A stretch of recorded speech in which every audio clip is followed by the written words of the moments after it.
Hello Africa, hello Kenya, and welcome to the early night show starring Kiragu-chan and the lovely Sybil Colette.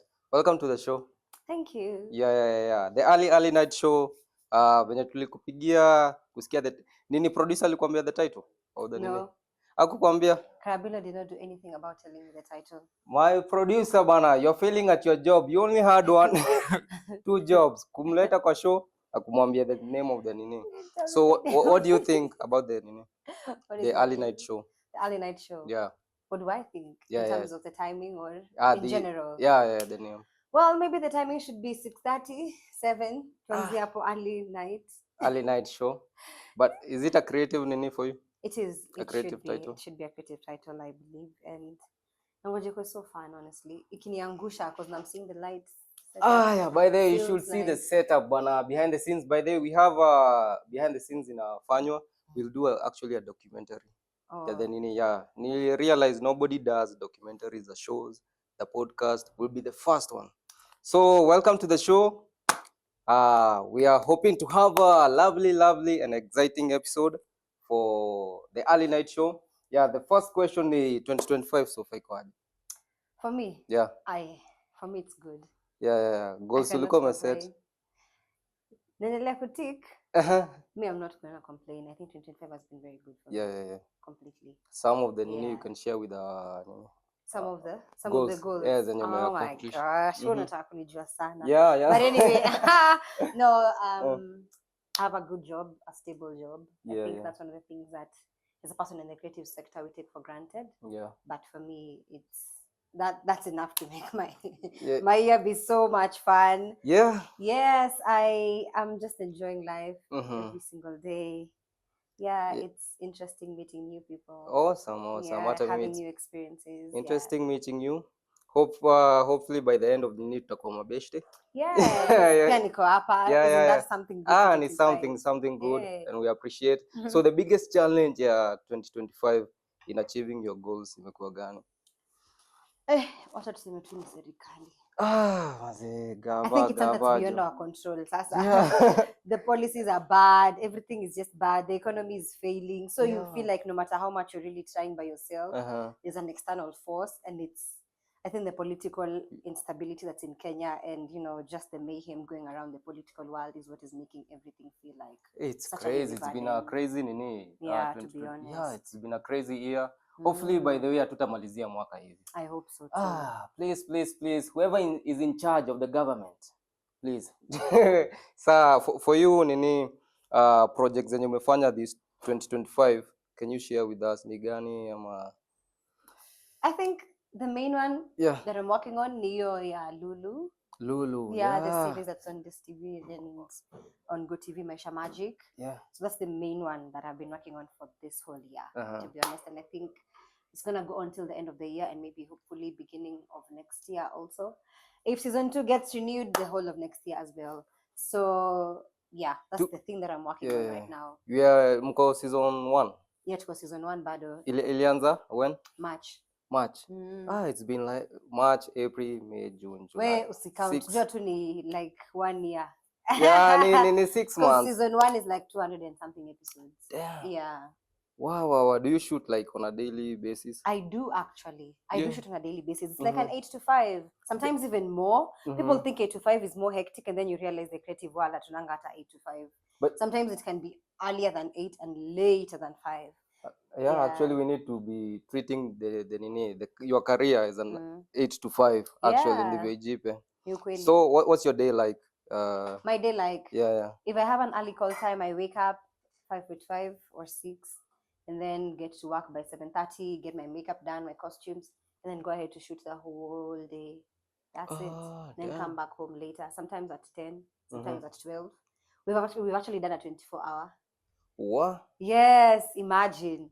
So it can get crazy, and then there are good days like this. Kama kukaa leo yenye niko na off. Okay. Nikamwambia Karabilo, nitoa Wednesday niweke Thursday niko off. So there are days like this that I really just appreciate to just have a bit of rest. Tomorrow I'm back. So saizi nikiweza ku-interest in a project, utasema no because you're... Yeah, to be honest, it was very hard. Crazy. You're booked for the entire nini? unless ni project yenye once a week or kidogo tu hivi hapa na pale, like awesome. So talking about projects, umework nimeangalia your filmography. You've been kwa Country Queen, Gigi, Lulu, Igiza, na Kina. There. So pick one yenye tunaweza dive into. Wacha nikupatie tu hiyo nini. Sasa unajua nategemea nini, but congratulations, you've done your research very well. I have to give you that. Awesome. I think I'm among the most versatile actors in Kenya who's been lucky enough to have so many shows, both on Showmax and Netflix. So I don't know which one to pick. Myself, I'm spoiled for choice. But I don't know which is my favorite character. Wacha niku make it easier maybe. The most challenging character of them. Oh my character. God, the one I did for Igiza. She was called Baby Russ. She was a mad woman. It was very hard being mad, and you're mad and you can fight. I'm not saying I'm not mad on a daily basis, but siongele your madness ya kawaida. I'm talking about like she was completely not alright, and so it involved also stunts and just playing the character mad. You know, it's a very interesting dynamic because kila mtu anafikirianga ni very easy, but haujuangi venye unakaa ukiwa wazimu. It was so hard because you judge yourself. People are judging you. They're like, oh, that's how you'd look if you were mad. But it was very hard. So for me, the most challenging was Igiza. Interestingly, people love it. So mi naiangalianga hivi chini ya blanketi. Nilikuwa nafanya vizuri. Hivyo. Nilifanya vibaya hapo. Because sometimes as creatives, you can't help but critique your work. And how do you prepare for such a mad role? Oh, for that one, I had to go for a workshop. Unfortunately, the person who was coordinating my workshop, the late Charles Ouda. So I remember that time I was doing a workshop, one of his classes, and then the character came and I'm like, I don't even know where to begin with it. You know, sometimes when you get other characters, you can be able to be like, oh, I can do this, I can borrow from this. But it was a complete, I don't know what to do. So we sat down with him, broke down what can you give this character that is enough. What can you give them as a recurring trait so that mtu akiona okay, huni wazimu.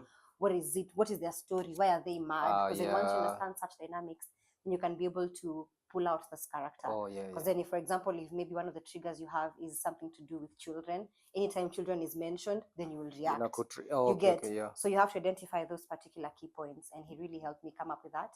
And then there's this guy called Mugo who does stunts. I was his first student. I was like, "Bede no nanga unajaribu kufanya stunts. Wewe kuja unitrain. You'll be my stunt person." Right now, he's a very well established stunt person. He always says, when you look at my first student, I'm like, I was the first one to believe in your dream, man. So nowadays he even does workshops in Uganda and stuff. So he trained me simple, nice choreo that can look nice. Because you know, sometimes in this project, the director just tells you, here is the character. Figure out. So it's for you as an actor to actually do your job and come back with something substantial. That's what happened. Talking about being given your first shot. Ulimpatia huyu his first shot. For you, kuna mtu alikupatia my first shot? In short, you're asking how I got into the industry. Oh, I am among the very lucky few people who the first audition they did, they actually got the lead role. What? That was back in 2015.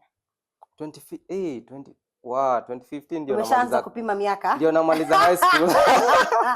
So that's what happened. My first audition. I got the lead role. Lead for a series. It was called Majaribu, which used to be in Star Times that time. I was just as green, naive, 18-year-old person who came across auditions and decided to just go shoot my shot. And that's it.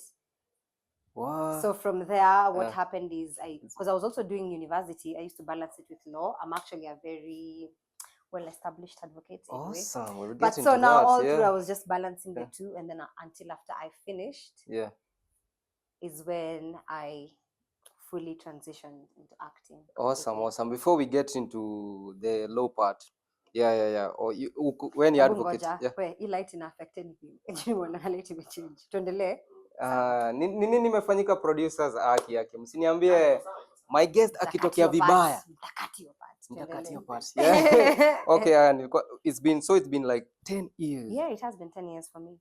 Yeah, so looking back at that naive Sybil back then and now, what are the main things that umekuja kulearn so far, especially kwa your career creative arts. Yeah, kwanza kwa creative arts. So one of the things I've come to learn as a creative over the past 10 years is one.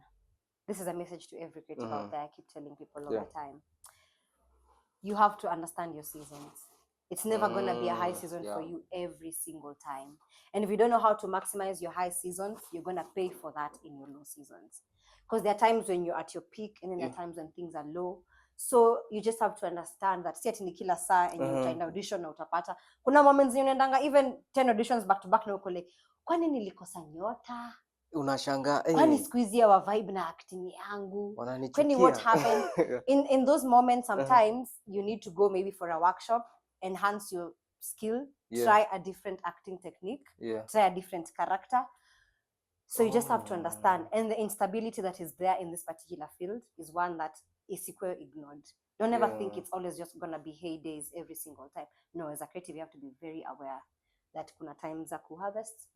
Na kuna time tu za So that's the major. I think for me now the backup is always no. Kuhandle rejection with auditions. It was very hard at first. Actually, it wasn't hard at first. When you start, it's not hard. Then until later on inaanza kukua so constant mpaka unaanza kuona something. I think my ancestors they're overworking. Hakuwa anataka nichukue hii career path. Kuna kitu hawataki work.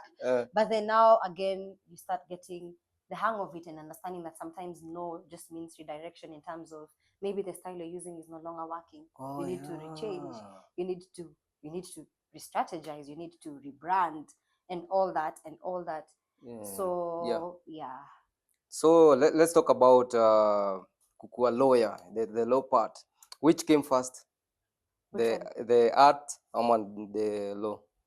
Falling in love. Yeah, we don't. Yeah. I think let's use that word. I think I always say when I was growing up, I always used to get asked, what do you want to be when you grow up? I never used to have a concrete answer. All I wanted to say was, I just want to be pretty and talk. So thinking about that, much later, I realized that I was picking careers that were going to allow me to just be pretty and talk. Sintakuwa tu kwa TV na act. Pretty. Looking good on camera.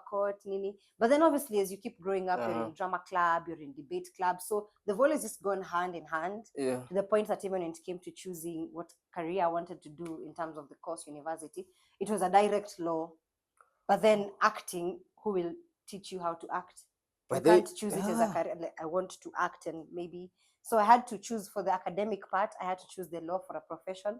And then I kept going for auditions for the acting bits. Okay. So you never gone to like a film school or something? No, I haven't. Yeah. So you made me on my end, nilienda film school, study directing, and I'm here hosting. I'm like, this is not what I studied. Sikusomea hii nini. Yeah, it happens. So how do you learn acting then? That's interesting because that's one of the challenges we are facing. We don't usually have very effective classes for acting. Ni kama acting ni either uko na nyota ama hauna. But we do have workshops and master classes that are hosted by people who are in the industry. Like the one I was saying, nilikuwa nimeattend ya Charlie. Sometimes we have Nice Kithenji hosting some. There's the talent studio. So they're usually master classes that people have. And then in those classes, they usually just teach you the basics, like how to do an audition, how to get a monologue, how to, study the different characters and just understand them. And then I just keep picking it and polishing it as a craft. But mainly, no one is ever going to teach you how to act, honestly. You just have to learn it by yourself first and then keep polishing it as you go. Is there a style? Movie, kuna style ya nini, the way you can say I'm a method actor. Those ones are there. Ziko, for you. Me sikwangi method actor, to be honest. Because sometimes it is very hard to even have the time and energy to indulge in what it takes to actually do an effective method acting. Because you're assuming right now, method acting, I need to do a detective role. I need to actually live and be the detective. Honestly, it's not possible. Nani atakulipa hiyo workshop uanze kushika kama detective, ni anze kuchange mango zangu, anze kukula. It's not. Me I always say, yes, it's good, but it's never that deep, to be honest. Because again, sometimes you can lose yourself heading for that. And in the way this industry is, kesho niko na audition ya Slay Queen. Sasa nitaenda kwa detective. It's Detective Slay Queen. It's a bit difficult to do that, especially in the way the industry in Kenya is set. Yeah. So, unless you're doing sorry to cut you short. Unless you're doing something like a feature film that they have allowed you to have a specific duration of time. You're shooting this in 2 months. So in those 2 months, you can have time to just be and indulge in that, and then after that, they roll. But kama ni yetu ya every day. Sasa leo ningekuwa hapa nimewashikia bunduki. Aungekuwa hapo. Unaona, it's very hard. Ungetutolea tu nini niambie na hii show imalizike mbio mbio. So how do you de-roll from your characters? How do I de-roll? Yeah. Me as Sybil. Yeah. Ama is never that deep getting into character that much ya you need a psychologist. No, I have never gotten to the levels that need a psychologist. Yeah. But I have been lucky enough to just be balancing things. You know, you balance.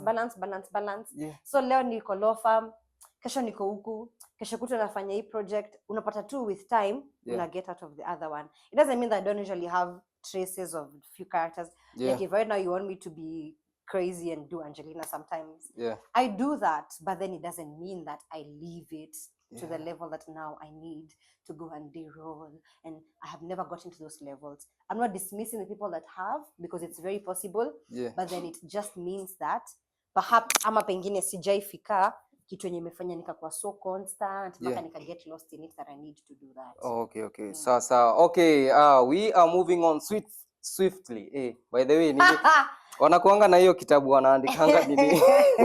I'm the winner in that book. It's okay guys. So we'll get back. Can we show a clip of you with hiyo nini yako ya Orange Matters? I wonder which one you're gonna pick. Yeah. I hope nimevaa nguo poa. Let's see. We'll be back. Let me see which one you've picked. Yeah. Netflix is set to invest $1 billion in the Mexican film and TV industry. In contrast, between 2021 and 2024, they invested $220 million in the African industry, with South Africa being the biggest beneficiary with 71%, and then Nigeria 23%, and then the rest, with Kenya included, 6%. I know, many of us will ask the question, why? Now, first of all, as the Kenyan industry, we are growing and we can actually get to those heights. It's not impossible. Let's look at what South Africa is getting right and how we are also headed there. For example, South Africa has a very, very big population that consumes their own local content. So they already know they have a ready market. If we keep doing that as Kenyans, keep subscribing, keep consuming our own shows on Netflix, we're also going to get there.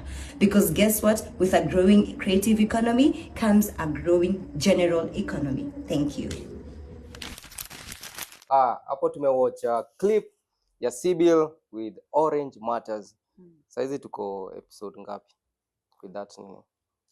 This year I was doing season 2. Hey, we are talking about seasons.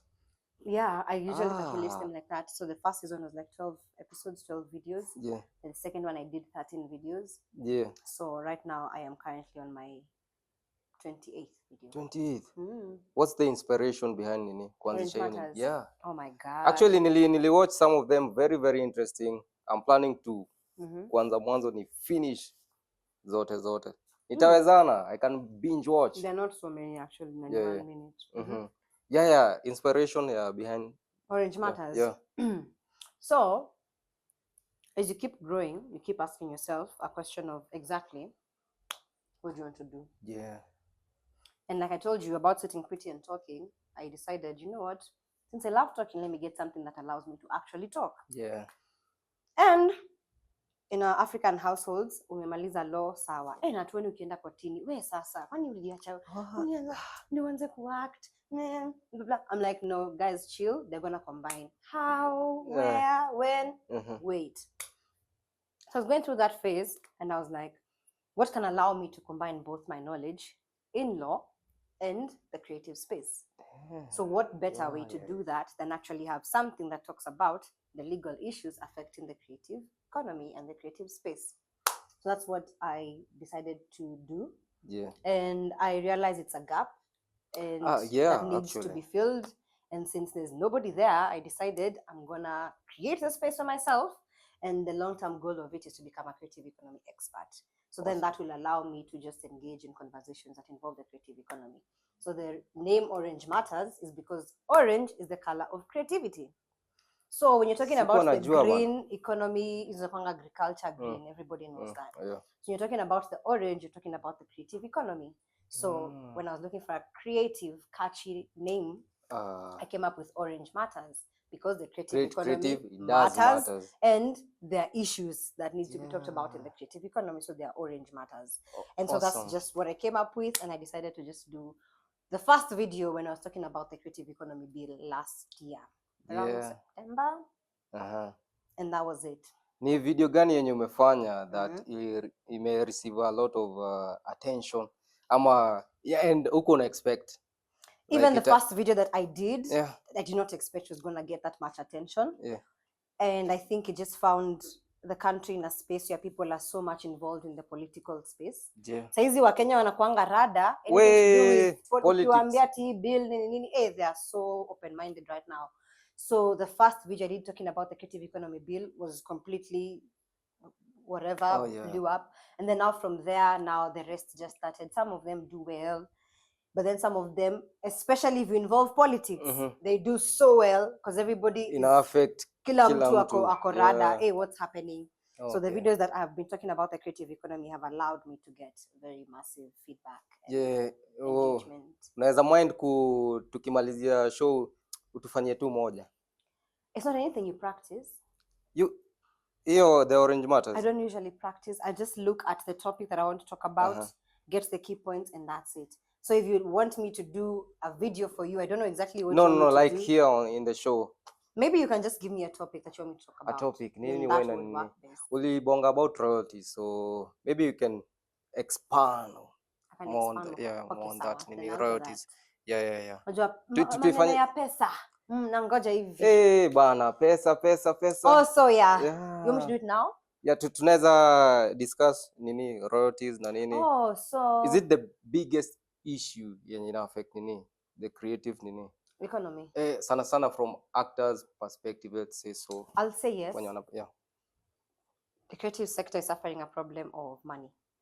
Money is affecting everyone, so it cuts across musicians. No maana unaonanga watu kiteta wametumiwa thao na MCSK. Uko like niwezaje kwa nitengeneza ngoma hata haijanibukia anything. You get what I mean?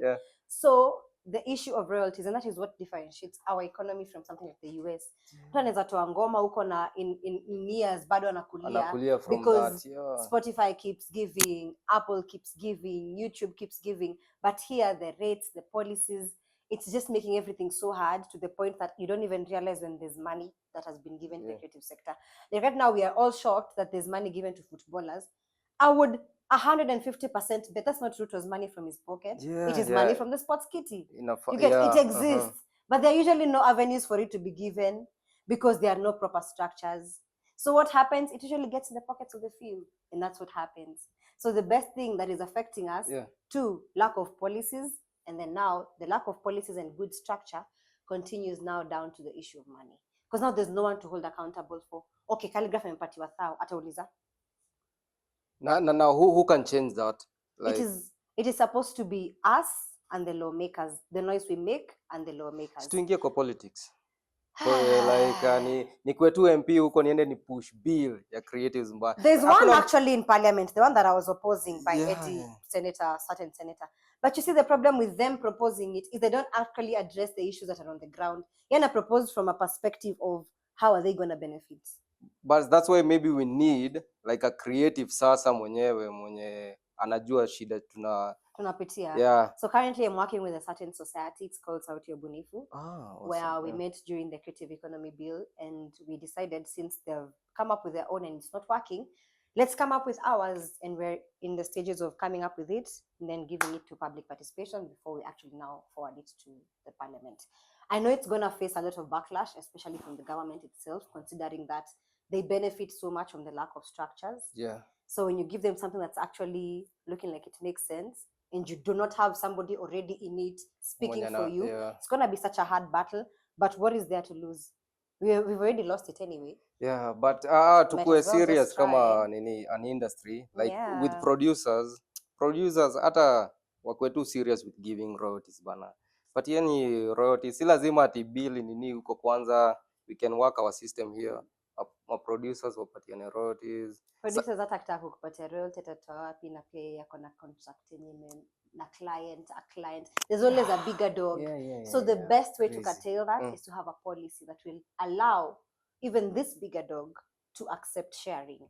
But for as long as there's none, where will I take, for example, Netflix, if they decide not to give me my royalties? Yeah. You get what I mean? Hata mi producer naweza kukupatia, but if Netflix don't allow me to do that in their contracts, a creatives nini basi ignorant. Yes. Juu watu fuatilia like unless upush your agenda then hawatashindanilia, but in our effect. But like me siko najua about that. I take the blame about the creative nini yenye umesema una. Yeah, so no what akia video no. of mine were you trying to post if you do not know that one? Hiyo najua. Nasema niliwatch jana. Sikuanga aware. Yeah, I was like aware. yeah, so I think a lot of we need education. Yeah, we need to That educate our. There's a lot that we need to do, especially in terms of giving information Yeah. on this other side. And now that is the space that some of us are trying to fit in, because you realize you have an advantage of knowing both sides of the coin. Do you know nini watu wenye wako in the law na bado wako in the, do you have friends? Yeah, we have people like June Gashui who are big pioneers of intellectual property, Liz Lenjo. Yeah. So we do have many people that are in that space, but then most of them purely focus on the law bit in terms of the policies and stuff. But then mi naweza sema personally niko na advantage ya to date I still go to set. Sijafanya tu kazi kwa law firm na deal intellectual property pekee na siendi kwa ground. I still go to set. And even those people wako na situations zenye they still do events, they still do what, so they allow them to be in the ground kabisa kujua, oh, this is exactly what is happening, oh my god, this can be curtailed by this, oh my god. Yeah, so thank you very much on behalf of even creatives wote wenye wako wanajua like whatever you're doing uko in law na bado uko in the creative arts and you're making videos like najua kuna wengine wako in the law but I'll make hiyo effort ya make videos na nini, so wacha tuwekelee vitu mbili hapa. A gig that's paying you 1 million, ingine 100 Gs, royalties no royalties. Hizo royalties na run for miaka ngapi? Until it would be more rewarding to take 50 years. Of course we will take that one. We will take. Yeah. Na kama unajua unaweza chukua royalties na ikose kunini kuwork in terms of maybe inaweza kupatia royalties nikuite in my project alafu my short film haina anything much. In that case I'll just take my 1 million and go. Jesus. Sasa nitafanya aje? Yeah. Come I work. No, but you see, you have to be able to recognize the franchise that you're dealing with for you to be able to ask such things. Yeah. Like there's a character in Lion King. Alisema yeye asilipo pesa yake yote. Lakini anytime Lion King is staged, redone, anything, he gets something from it. So to date, anakuanga na benefit. What would it take for a Kenyan actor to earn like $1 million? Juu kuna watu wana earn. I'm practical. $1 million. Like then I don't want to be in this industry then. Like $1 million? Yeah. Juu kuna watu wana dollars. Go to Hollywood. But even ndio reply nilikuwa nataka. But then I mean, I don't know how you want me to answer that question because I don't think it's very practical. Like it is a dream. I would love to be that actor. $1 million. I don't think I'll ever work. Maybe Lupita, she's earning that much. Maybe. But you see where she is at. Yeah, basically tunasema what would it take to earn more, just more. Maybe the 1 million ndio long shot, but a lot needs to be worked on. Yeah. How about the guilds? Yes. Now that's a very good question. How about the guilds? Like right now, actors have the Kenya Actors Guild. Yeah. And that is the only way that we're going to be able to come up with adequate noise to make enough change. Because once the musicians unite, actors unite, dancers unite, content creators unite, then now it's very hard for any of you guys to get ignored when you're standing together and speaking in one voice. Otherwise, mi siwezi peke yangu fika pale juu. But when we come together as a guild, we know the problems affecting us. And part of the reason even helping the creative sector is very hard is because it is so wide. Okay, nitakuja na pesa, nitapatia musicians, nitapatia dancers, nitapatia nani, nitapatia nani. They need to be very specific. And then also it's very hard for me to be able to say huyu ndio actor pekee, huyu ndio musician pekee. So the only way you can do that is by registering to be a member of a specific guild. Then that way you can be entitled to whatever benefits the guild, which is working like a body, help you. You get? Otherwise, saizi kusema ati now let's get actors. Aren't content creators actors? Those ones who do skits. By the way, they are, right? So wanaweza sema wao ni actors, but they are also content creators. So where do you categorize them? But if they join a guild for acting and they join for content creation, then they can claim for both. But nikiandika jina yako tu hivi, utaanguka wapi? You get what I mean? It becomes very hard. Alafu kuna mtu mwenye ako huko, for lack of a better word, Turkana, na bado anatengeneza skit yake. Huyo pia si ni actor. Atakuwa recognized aje? Atakuwa recognized aje? Crazy. Itakuwa very hard. Hata si wenyewe hatuwezi wajua.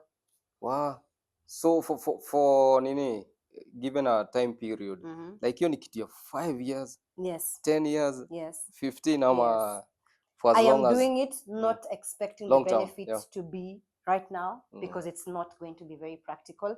But I do hope one time if my child stands and tells me, Mom, I want to be an actor, I'll not be worried about the same problems. The next generation. By the way, we need to set that foundation. And that's the problem. The ones that came before us never focused on such things. Ukiangalia generation did not focus on such things. No maana Gen Z na kwa mekasirika na millennials. Kwanza ma Gen Z. Tunafikiri walituangusha when they needed to do something, set up proper structures. Gen Z filmmakers wanakuja. They are thinking about collaborations. The importance of collaboration, by the way, for you.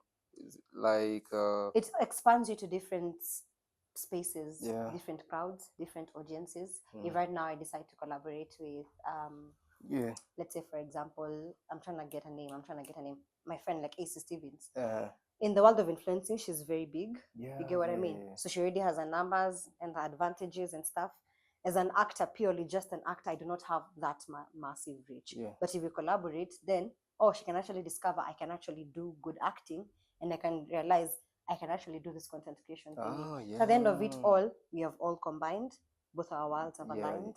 People have known both of us. So that's the effectiveness of collaboration. Actually, thank you. Roller social media. We are talking with, do you know Doita Mwangi?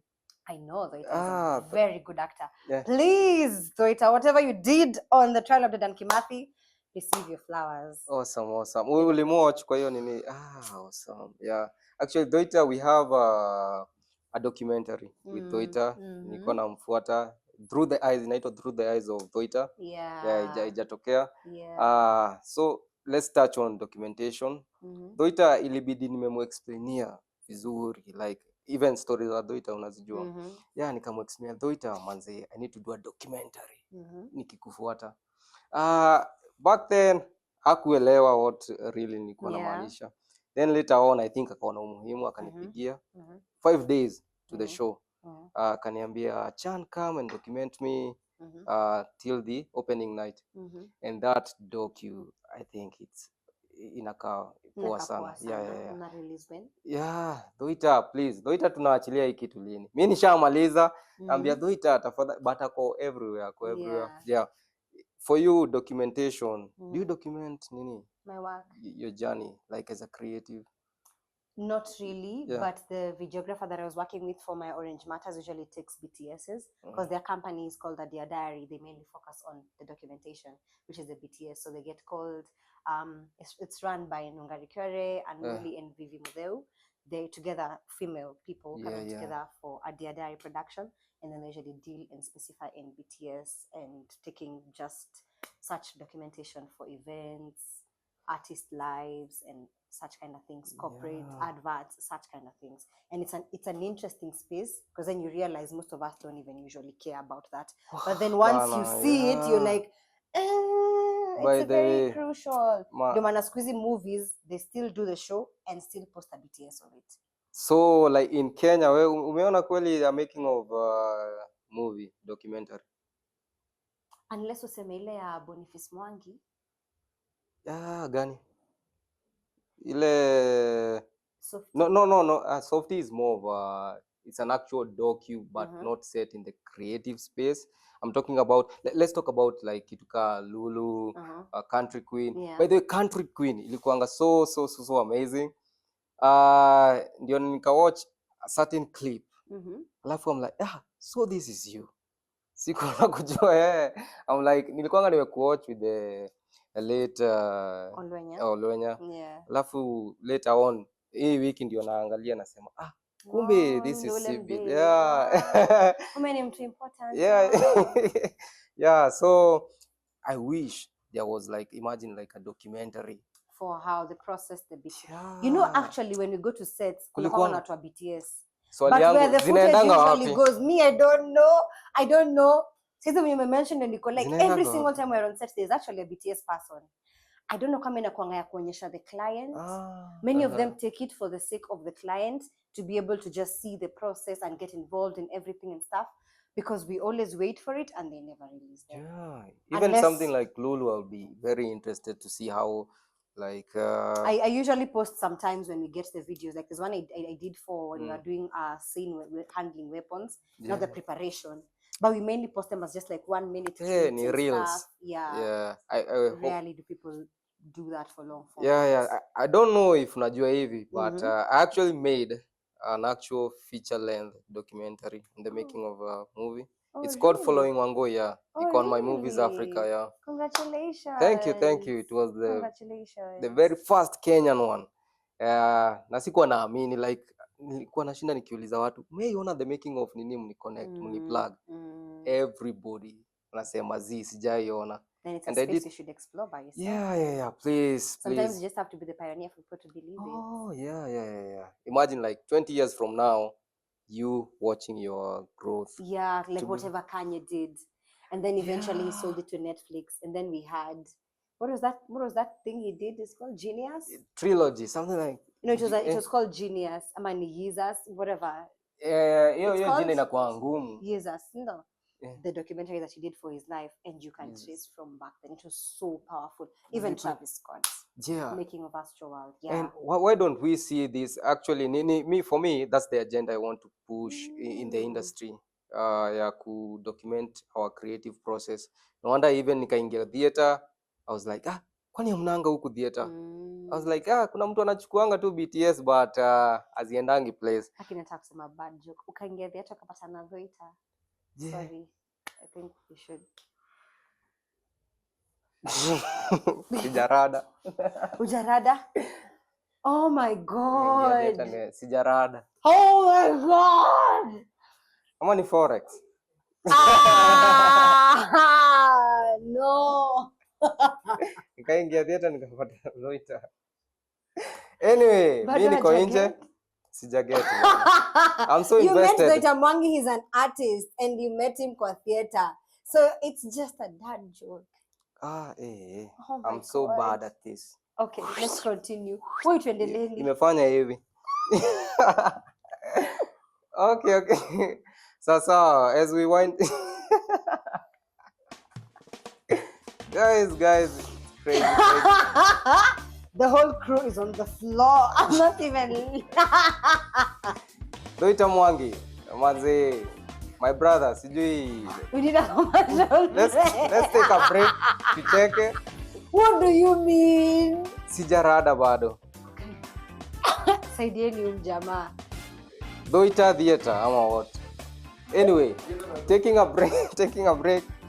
Acha tukule hii nini at least. Nione kama naweza kumbuka. We'll be right back. Watu wanapenda kuni. Haya, sasa. Okay, the early time. Unataka kusema?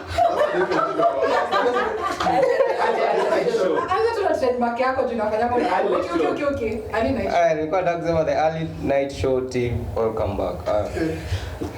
Okay, sawa. We are back with more dad jokes. The early night show gang. Karibuni sana. Back to our conversation bado. Let's wind up. Sybil, are you having fun? I am. You forget I told you I love talking. Yeah. Oh, awesome. So Yeah. Usipochunga tutaendelea. Mimi producer ananiambia time but as Ella said, what is time?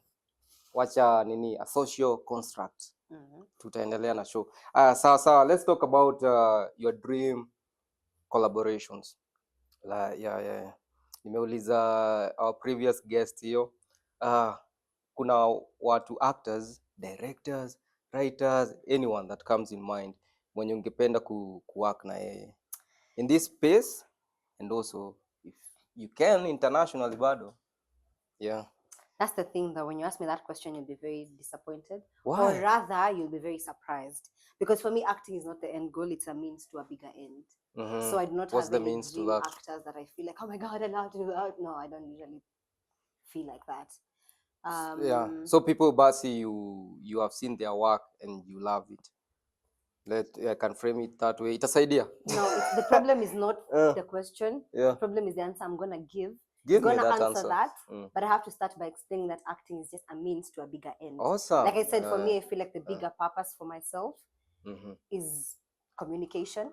I think that's my purpose in this world. And so my end goal in a bigger space is to just be in situations where either in the UN or international forums where I'm talking about the creative space internationally. So in that particular space, if you ask me about that, then the dream people that I would love perhaps to work with are people like, let's say, Julie Gishuru, George Ndirangu, who moderate international conferences.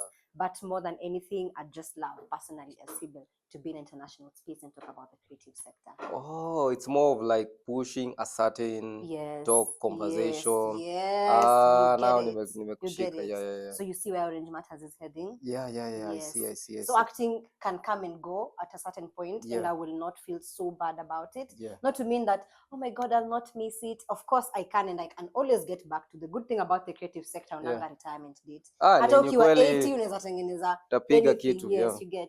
But the long-term goal and vision for my personal life and just my life in terms of my career is to be a creative economy expert, internationally recognized, and just speak on behalf of the creatives international big spaces. Awesome. Yeah. So something that you'd love to, given this space, every time like unaenda somewhere, what is that one thing that unadai kupush every time, that agenda, that one agenda?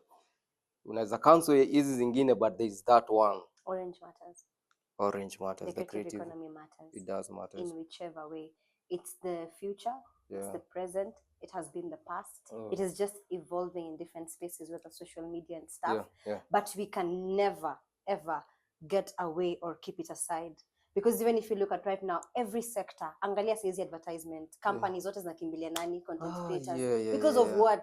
Creativity. They've realized just the blockchain system of things is not working. You need an extra spice, razzle dazzle here and there to make your product sell, to make everything fun. So creative matters. Creative economy matters. Orange economy matters. That's it. Awesome. So any chance I get, I always just have to make sure that somebody knows that. So with your Orange Matters, ikuwe like there's one kukua get invited, maybe kuwa invited in a forum biggie, and then as it car platform itself. Car platform itself, the vision that I have for it is for it to become a space that can host people. One. So when you're telling me about hosting and how hard of a job it is, I'm actually in a position where I am admiring whatever it is that you're doing and just keep doing it. Thank you. Please just don't ever stop. People like us who are trying to transition to that other side that you have a chance. But just always keep doing it. A platform where eventually, if it becomes big, can have a talent academy, can have a space where, we're talking about acting, akuna classes and stuff. Just a space where creatives can feel represented in whichever capacity. Be it becoming a school, be it becoming a place like I have, where you can have people just come do their stuff and not have to worry about the basic things that most of us have struggled with. That's it. Deal to na creativity. Deal to na creatives. Wakuja hapo wote gamers. Anybody can access the space, the platform, in the whatever form it will come in. Be it a website, be it an actual physical location, be it a platform on social media. But Awesome. Before let's get into the film space. And I have never been asked that question. So Thank you. Imekuja from our conversation. Napenda. Yeah. Sasa let's talk about I'm a cinephile. You're a what? Napenda movie, cinephile. Oh, damn. Yeah. Let's talk about una play a detective. You una play a detective. Yeah, in Lulu, a detective. In Gigi, pastor's wife. Yeah. Kuna detective mwenye anakuja kuambia nini. Ukiwa Gigi kuna kitu uli learn from our detectives wenye unaona wenye walikuwa wanakuja hakuna akista kudanganya. Yeah. Hakuna. Sasa so how do you nini practice ama prepare for being a detective, your role? Wacha tuongee because this is your character project. Yeah. So what happens is, interestingly, I usually have nowadays a certain wig that I wear on set for the character that I'm playing, but something funny happens whenever you get to set. Nikishava costumes. Yeah. Na nishava hiyo wig. It's done deal. Sijui venye neza explain. Unaanzanga tu kuingia kwa hiyo space. Hata Gigi, it used to happen. Mimi nikienda hivi Sybil nimepiga look. Nikishava ile skatadi hapa. Na nishafunga kitambaa the episodes that I was. Unaanza tu kukua kama mama kanisa. I don't know, it just starts. It just comes in. So anytime I get to set, I don't need to do much preparation. Especially kama nishapitia scenes zangu, nishajua now the character, the flow nini. Nikishava two costumes na nishava tu hiyo wig. Even my walking changes, my talking changes, automatically just changes. And then in the evening when I finish, nikishatoa tu hiyo kofia yangu na nitoa costumes nirudi Sybil. Umetoka nini? Nishadi roll, man. Yeah. Your favorite, is there a detective movie? Bana. Did you watch movies? I'm not a very big fan. I'm not a very big fan of movies. Not because I do not like them, but because I'm a very big sleeper. Wow. So I rarely finish movies. I rarely watch. But series, yes, I try series, some of them, but depending on specific genres and stuff. The detective sana, no. That's not my kind of genre. Yeah. Where is your to go to nini? Unaweza penda kuplay nini a detective in a murder mystery? No. You want to ask what my dream character is? Harley Quinn. Wow. Okay. By the way, producers nipatieni phone yangu, or a historical figure. Yeah. Something like that. Detective, maybe ukifika kama itakuwa part of a historical figure, then yes, I'll do it. Actually, let's talk about hiyo nini. Huwa naulizanga my previous guest if there was a historical figure. Ama let's not just say historical figure. Someone ungependa kuportray a real life nini person. Kuna mtu international. Tuanzie tuseme tu Kenya, wacha tu deal na local. Ama ni kitu you have to think about it. Wacha kwanza nikunywe maji nijaribu kufikiria. Hata mimi wacha. Because hapa na feel like a fraud. Considering I'm an actor, I feel like a fraud. And a historical figure that I wanted to play in Kenya. Okay. Ungependa kucheza an advocate? Maybe Mekatilili Menza, is there that? Yeah. That's an option. Yeah. we could work with or a period film. Kena Kenyatta. Yeah. Make me the matriarch. Let me take your money. Okay. Awesome. Yeah. Fun interactions with your fans. Napatanga mtu anakuambia, I love your nini, I love your show. It's usually so nice. Yeah. Imagine sometimes it's just nice. See ati niweza fanya ati, don't talk to me. No, I'm not that kind of person. I just usually ask you, ni gani umeona? Sometimes you find they don't even know. So you just like, they just know, they like, because you can tell they're trying to place where, whatever. So ikikupita sawa, ukimanage kukumbuka sawa. Sometimes I remind you, sometimes I don't, but I usually do not have a problem with it. Yeah, kuna moja niliwatch, it's a guy, ni certain guy mwenye anakuambia about nini, like ni kama ana solve the case. Hizo pesa ziko na nani na That is my dad. Well, did you just say a guy? What podcast is this that has shamed my hero? We take the blame. No, anyway, it's my dad. It's my okay. dad. So Talking he's about such a big family, fan. you know. He's such a big fan. Yeah. Always been a one supporter from day one. Kudipeleka auditions even without my mom knowing. So I've always been doing these things. Chini ya maji. Always big fan. So that's why he has no option but to watch Lulu because my mom watches it. Oh, Watch. So eventually, then the daughter is on the show. So he usually calls me, sometimes even texts me and anambia, hapa kwa episode ya leo mkitafuta kitu fulani iko huku. So inakuanga so fun because you know anajua una act, but pia unaona ako so invested in trying to tell you exactly how you can solve it. Huyo ni mbaya, so you're the person. So just entertain it and just like yeah. So it was my dad. Pole yaki. Ulikuwa umeandika? Yes. Nilifail at doing my nini? But at my least research. You saw it. Yeah, niliona. Yeah, but mi nilipenda the fact that ako interested so much. Yeah, ndio actually. No wonder hata nikakuuliza. Anakuanga tu hivyo. Yeah. Any hidden talent uko nayo?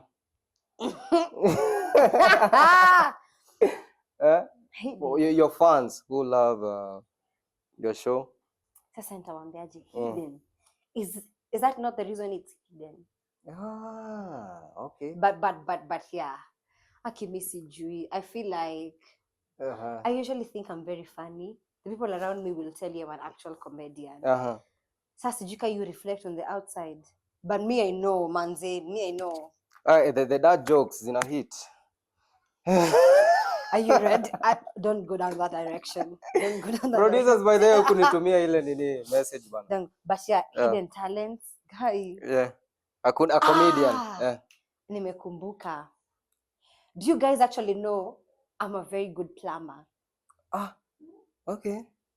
I work with blocked pipes. No, it's not what it sounds like. I'm genuine. Yeah. I'm very serious. Hata vitu zikiharibika kwa nyumba yangu yetu nilikuwa nashangaa. Hebu angalia nini imefanyika na hiyo sink. So I can actually be a very good plumber. Awesome. Now at least your fans for me. Wajua something about you. So 2026. Yeah. Going forward with the year, another dad joke ni hit. Don't tell them. Let's continue. Yeah. So there's a question no, you were saying about the rest of 2025. Yeah. Nitumie ni hiyo swali bana. I can't see it. Iko. Yeah. So 2025 moving forward with the year. Tuko August na nini. Kuna any expectations with your nini? With your journey, whether it's in career, personal life, nini that I'm just hoping that I get to do more videos for Orange Matters. Akiapo kwa consistency nimelegeza, I shall admit. I've not been in the correct headspace for that specific one, but I am hoping that by the end of the year nitakuwa nimemaliza season 3 and nitakuwa nimefanya differently, bigger and better. And just to engage in more platforms like this and interact with more people like this. It has been a very fun interview, by the way. Awesome. Yes, please. Yeah. So there's tuliangalia you know Lona.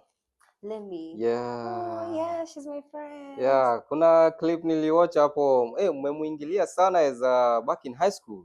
Oh, tukifanya ile keep quiet ni. Yeah. Oh yes, we shot it as a fun thing to do. Yeah. By the way ndivyo kulikuanga actually. So tulimreach tukamwambia tutumie a question angependa ku. This you are sneaky. Yeah. So hello Lona. That is such a good strategy. This is the first interview that has done that. I am actually very impressed. Awesome. Yes. So let's see chenye amenini. Amesema Sybil, wewe ni mnoma and being around you feels like being around pure magic.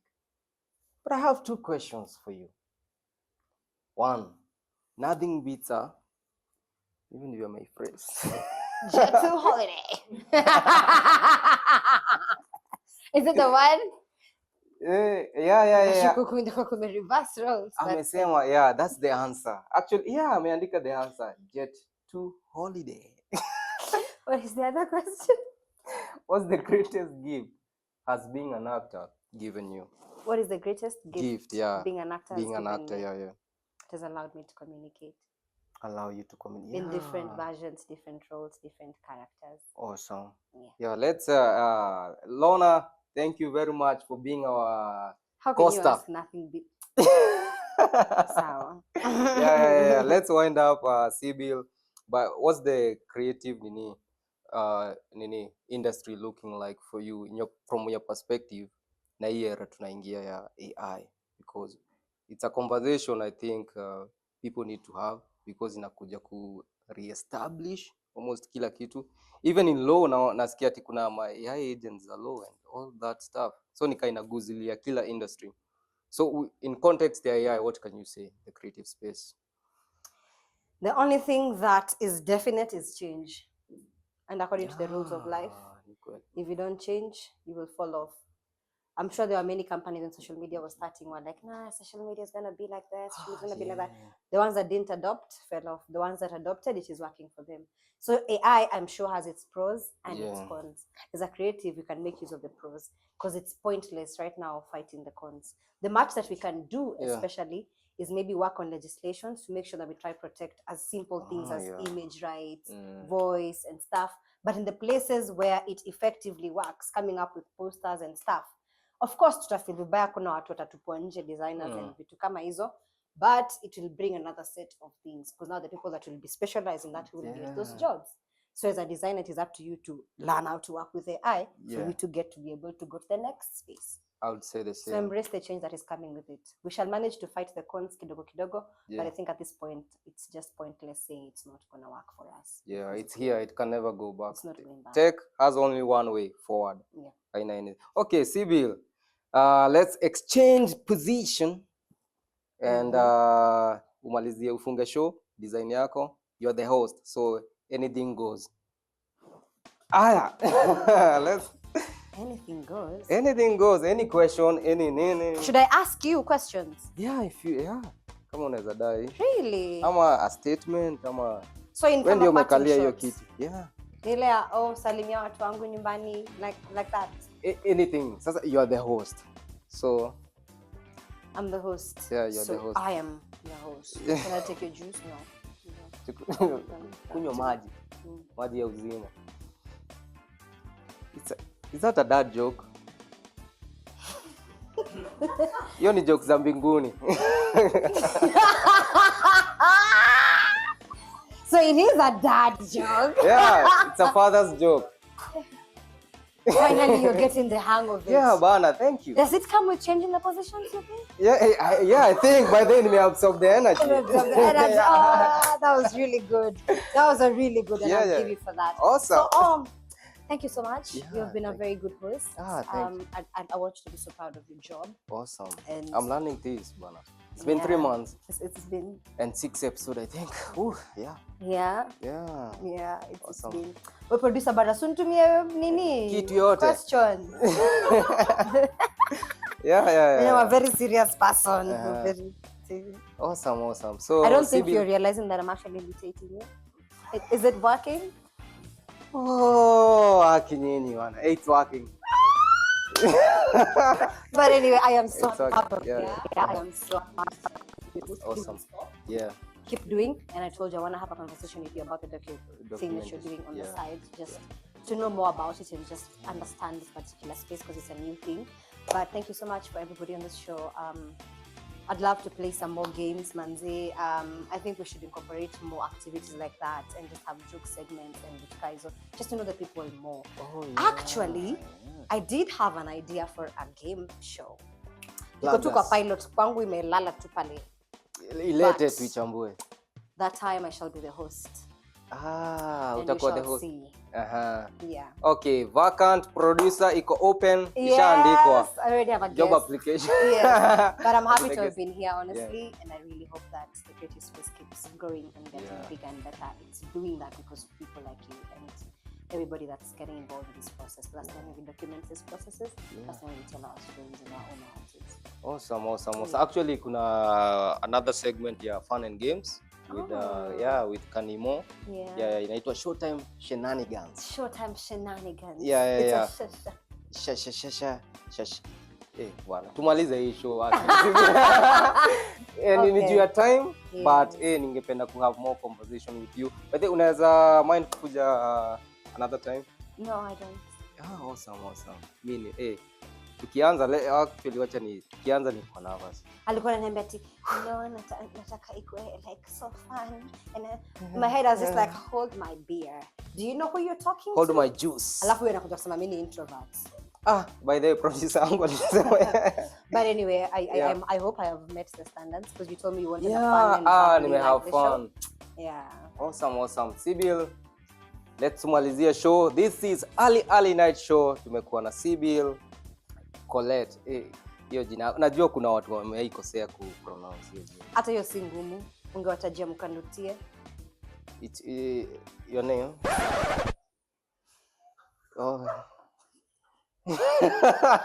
This is where we actually wrap up this show. The early night. As I have been your host, Sybil Mukanduti. Colette is just my artistic name because Mukanduti was too hard for people like Chan. Yeah. Wacha tu cheers, juice and continuity. It's a wrap. It's a wrap.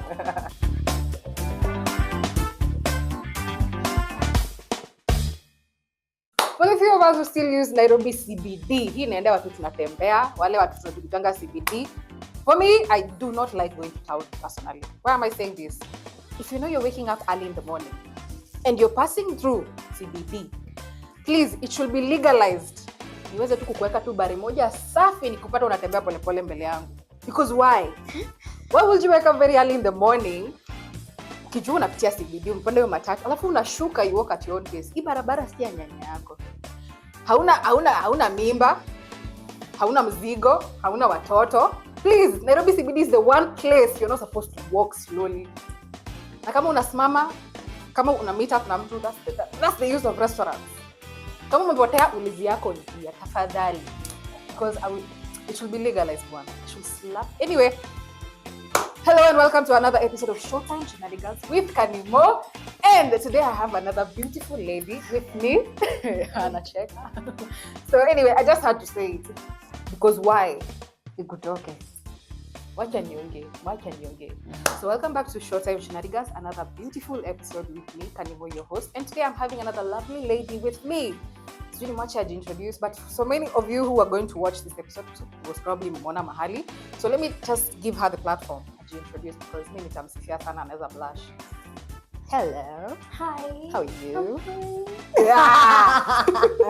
I was blushing. I can see that. Yeah. Mm-hmm. So tuambie. So, my name is Sybil Mukandutie, but Colette is my social media name. I'm an actor, I'm an advocate, I'm a creative, and I'm happy to be here with you. Yeah. Thank you so much. We've been having so many ladies for in by the way, these segments and this show, which is very, very nice. Personally, women empowerment all the way. Yeah. But before we continue, before Nianze, Showtime Shenanigans is all about having fun, getting entertained, and getting to be yourself and being as random as you can be. With me, Kanimo, si shy off. This is the only platform you get to be yourself. So for us, we have a few games aligned for you. We have like 3. I'm also just knowing about that now. We have 3 games. So we have one common game that's all about if you come on social media, tunapanga unscramble the English words mainly. Many need to do that. But now we are not doing unscramble the English words. We are doing unscramble the Swahili words. Hapa ndo tunajua kama tunaendea school fees ya mwalimu wako pale kidato cha ama ni whatever. Anyway, so we have a few names. A few actually in this pia sijaona. As you can see on the screen, hiyo ni Trizex yetu. So the theme of today is teknolojia. Teknolojia in Swahili. So we are going to be unscrambling the Swahili words you see on the screen. Yeah. So kituona tunafanya hivi, wewe jua tunangangana kujua. And apparently it has a timer. Utasikia tululu. Sijui wanatoa hiyo effect wapi. But anyway, so we have a producer ametupangia, mimi sijaona hii kitu. So ukiniuliza hata mimi game ni sijui by the way, hata guess. Yeah. So Kusawa, you ready? Yeah, I'm ready. We test the waters. Yes, let's do this. No? Yes. Haya. Number 1 ndio hiyo. Simu. Okay. Feel better.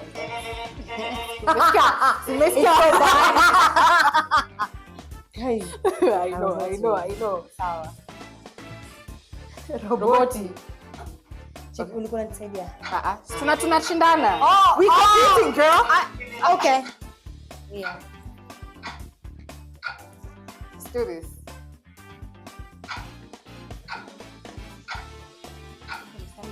Fomu. I know. Mfumo. Go, what is that? Mfumo. Hey, hello. Who alikuwa anajua? Next. Gari. Yeah, that's basic. So tuliza maswali. Furasa, like. Nikoshwa ni kitu kingine like sarafu ama sijui ni fusi. Oh my god, it's sarafu. Don't be overconfident, guys. It ruins things. Since but you're half point. Tululu hakuna. We knew regardless. Mtandao.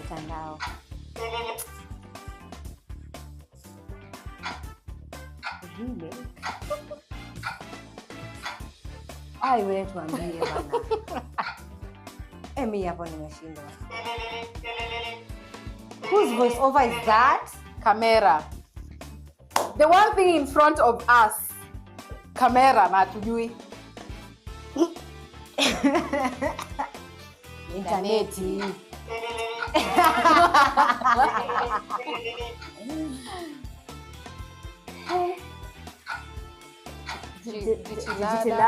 Digitali. Nimekukopi but well. Girl. Umeme. Kani nilikuwa nasema umeme. Teknolojia. Technology. Kipatarakilishi. No. Kipatakilishi. Kipatarakilishi ama kipatakilishi. Tarakilishi. Tarakilishi, okay. Yes. Hey, okay. Yes. Okay. Yes. Hey. Ngoja. Tuna zawadi. Just tell us. Utandawazi. What the hell is utandawazi? No, what the hell is utandawazi? Hebu niambie saa hii. Shaka. Globalization. How is that supposed to be? Utandawazi. We want to make this platform utandawazi. Yeah, utandawazi. Kuna ingine? Karibu niseme shenanigans lakini. I also thought the same. Unganisha. Yes. Wait, you and your response second last. No, we don't do that. But anyway, at the end, come up to watch you to who got it best, who did it best. It's up to you. I think we should. Wanapanganga. I don't know. I just came up with the idea of how about we start doing a Swahili thing because Kenya, we cannot just start with Westernization. Everything. Sawa. No, I agree. That's unique. I'll give you props for that. So before we continue, I ask most ladies when I'm on segment, what is that one thing that our gender does that for you feel unnecessary pressure? Unnecessary pressure. Oh my god, unnecessary pressure. Unnecessary pressure. Commonly done with our gender. Honestly, having financial expectations from men. Just my man. No, it's not even that. It's just that sometimes the kind of man that you're putting pressure on, and sometimes you just get too unreasonable. Yeah, but only on the deep side.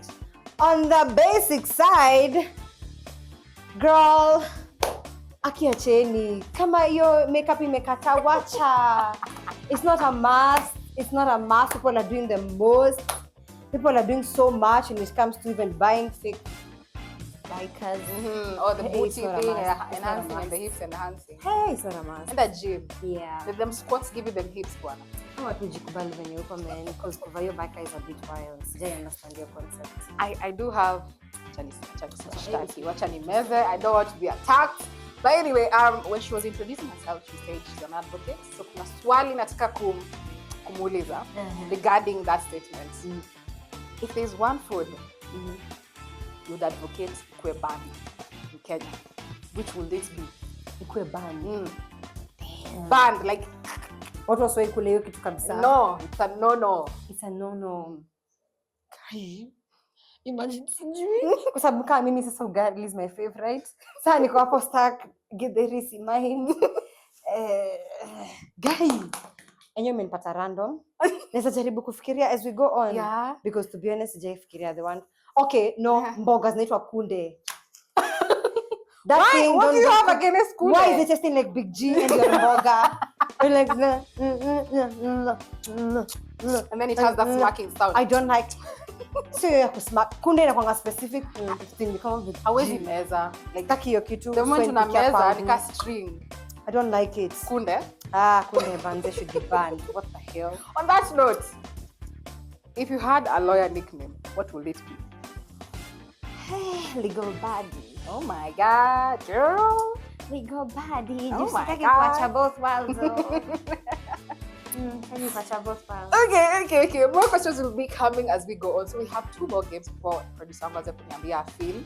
So the next game is, can you tie a tie when you're blindfolded? No.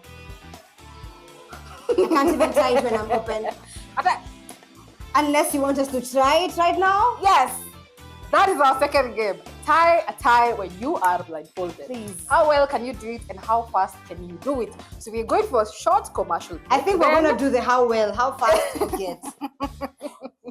So we are back and we want to see nani amekataa. Amesema hii mambo Sybil like I cannot even tie that tie when I'm blindfolded. But either way, this is our game for today. Tabidi kaenda sindo? Yeah. So naambiwa in front of us in as much as tuziona kuna tie. So we are supposed to pick one and start tying the tie. Aya, we go. Okay.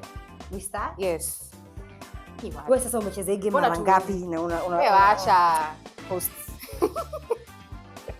I could have lied though. Mimi nadhani unanibeba nini? You're an advocate. I mean, tie kwako inaka something easy. Oh my God. Kama kanacheka. Oh Lord. Mbona nakushuku? I think yangu inakaa ile kitoto nekanga wakifuna. Itwaje? Does it work? Inakaa ile kitoto nekanga wakikula hapa. Ndivyo. Oh, the napkin. Nimemaliza. Does it look like a tie? Relax, tutaona, tutafungua macho. I'm not yet done. Yo. Mbona hujatuambia chakula gani utabani? We're still waiting for that. I think nobody should ever be allowed to combine cabbage and waru and then serve it as stew. Wakikuyu, please don't be offended. That's just too much. Directed to you. How? Lakini ni chakula gani pale high school ulichukia? Ilifanya ukachukia kukula. Sasa shida tulikuwa tunakula poa. Sasa githeri ilikuwa mbaya. So I don't understand the hate around it. I think too much of it we bored. Maybe, but also never. We only used to eat it 4 times a week, so it wasn't that much. Anywho, for me, I think I'm also done, so we can untie ourselves and see. Girl, it's still on my neck. Does that count? Yeah, it does. So either way, that is my. I don't know who did this perfectly. I do not know. Me, I'm going to hanga. Hapa mtu anaweza jinyonga. That's not nice. Wait. Si nilikuwa imeishia hapo. Hakuna siku mtu akivaa then. Wewe ndio umevuta. Mimi nilikuwa have it. So nime lose. I think I have tried. But you did, hata sijui mbona wewe ndio umeharibu shape. Jaribu, nimevuta tu hii. Si ukivaa jamani utavuta. Jeki, wacha kukaa. Ulikuwa unataka kuvaa siwezi mind. I think this is mine. I feel like this thing was rigged. Sina maoni. Kwa serious.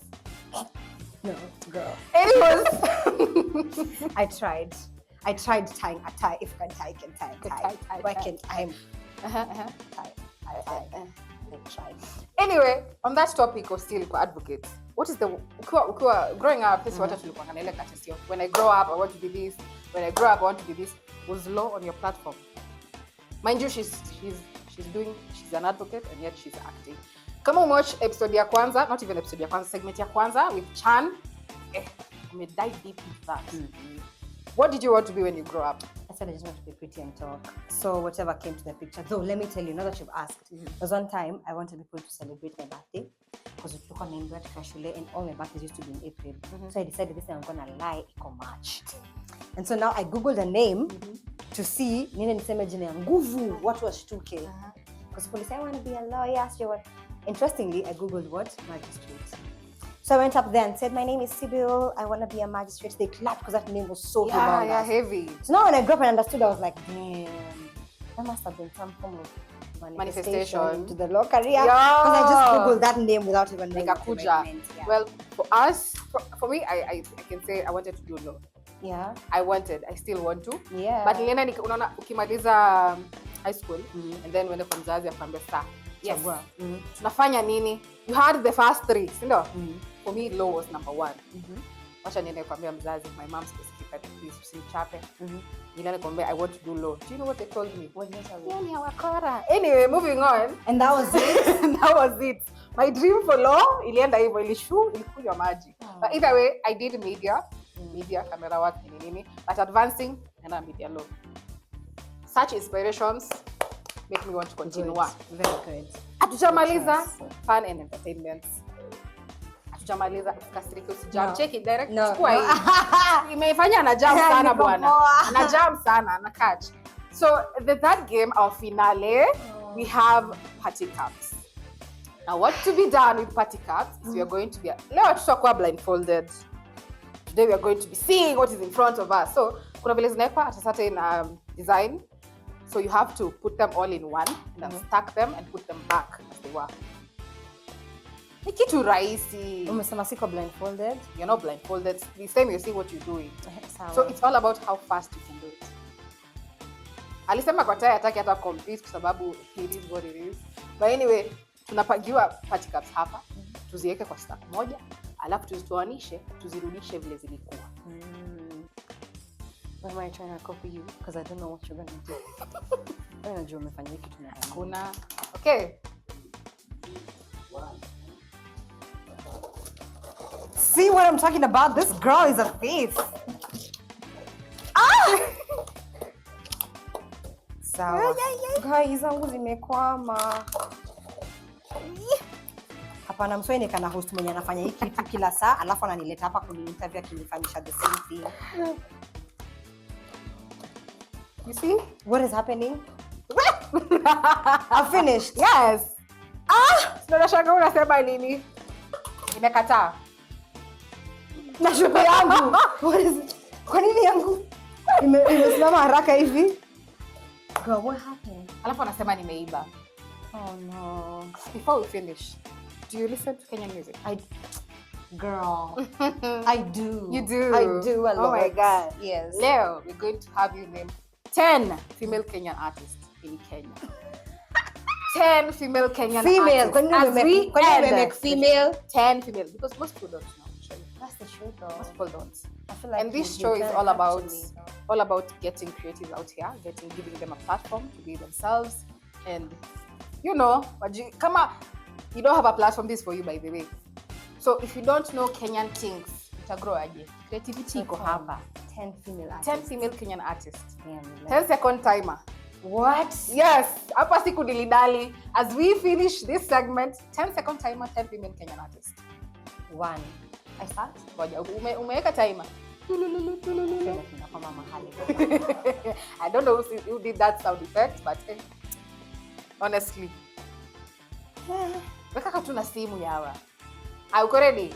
10 female Kenyan artists in 3, 2, 1, go.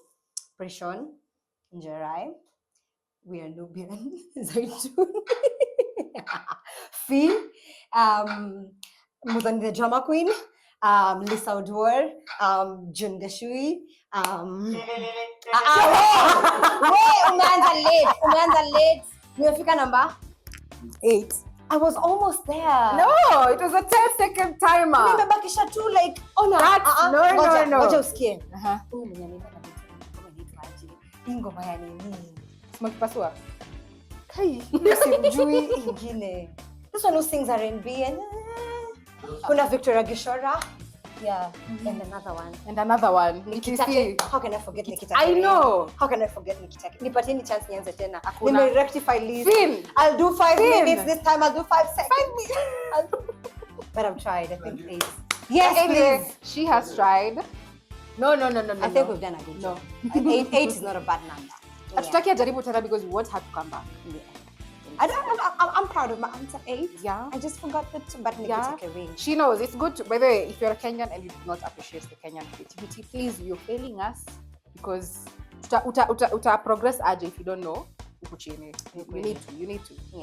Dogo. But anyway, we've come to the end of this segment, unfortunately. I don't know. Unfortunately, I don't know. Unfortunately. So we've had the 3 games. So make sure to watch, make sure to comment, subscribe, like, follow for more creativity. And for more inspiration, I think you're also supposed to follow. No. Anyway, I've been your lovely host, Kanimo. Now, and this is Sybil Colette, and I really enjoyed the segment. Yes. Adios. Muchachos.